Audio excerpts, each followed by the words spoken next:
mirrors. So what have I got to learn from this video? Well, that's exactly what I would have said before I read this article in Car and Driver magazine about a paper that was published by the SAE, the Society of Automotive Engineers. And in that paper, the SAE explained that the way most of us adjust our mirrors leaves big blind spots behind our cars. These blind spots are big enough to hide an entire car in them.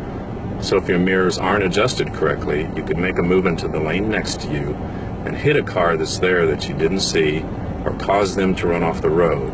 After reading that article, I realized I had been adjusting my mirrors the wrong way. So let's look first at how I, and probably most of you, have been adjusting our mirrors, and then we'll look at how the SAE recommends that we change that. So most people adjust their mirrors like this. Sitting in the driver's seat, the right side mirror is basically adjusted so you can just see the edge of your car. The center mirror is usually adjusted correctly. It's straight back from the driver's point of view to include the whole rear window. And most people adjust the left side mirror the same way as the right side, where they bring it in until it shows just the left side of their car straight back. And so even though most of us probably adjust our mirrors that way, according to the SAE, that's not the correct way, or at least that's not the safest way. Adjusting them that way creates big blind spots to the left and right rear of your vehicle. The SAE says that you should be pointing your mirrors further out into the lanes beside you, away from the side of your car. Using their setup, as a vehicle is passing you, you see it in your center mirror. As it leaves your center mirror, it shows up in your left side mirror, and then you see it in your peripheral vision out to the side. This gives you a more panoramic view of what's going on behind and beside your vehicle. Now I'm going to show you how they recommend you adjust your mirrors for greater driving safety. And right now I have my left side mirror adjusted so that it points straight back and shows a little bit of the side of my car. But since that's wrong, we're going to change that. What they tell you to do first is put your head up against the left side window. With your head up against the window, adjust your mirror out so you can just see the left side of your car. And then adjust your center mirror the way you've probably been doing it already anyway. With your center mirror, make sure you can see the whole rear window, or at least as much as possible. And then adjust your right side mirror.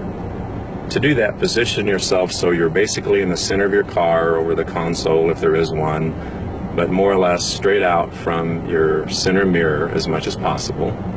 With your head positioned over the center of your vehicle, adjust your mirror out so you can just see the side of your car. Using these mirror settings, you never really lose sight of a car that's passing you. The panoramic view it gives you eliminates those dangerous blind spots. And this can go a long way towards eliminating accidents, injuries, and fatalities.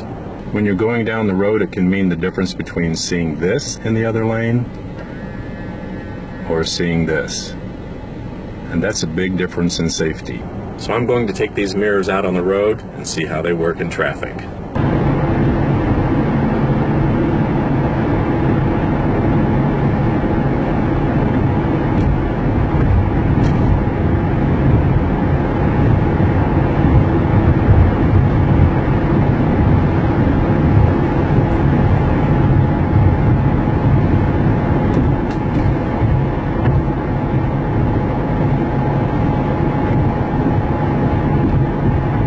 When you implement these mirror settings, you're creating a safer driving environment for yourself, your passengers, and everyone around you, and that's a big plus. I made these changes to my mirror system in my cars, and it was weird at first, but now I really like it. Even with the new mirror setup, I'm still a big proponent of looking quickly over your left shoulder before you make a lane change. This is especially important if there might be a motorcycle that's passing you. With any mirror setup, motorcycles are harder to see than a car is, so a quick look over your shoulder could help eliminate a possible accident.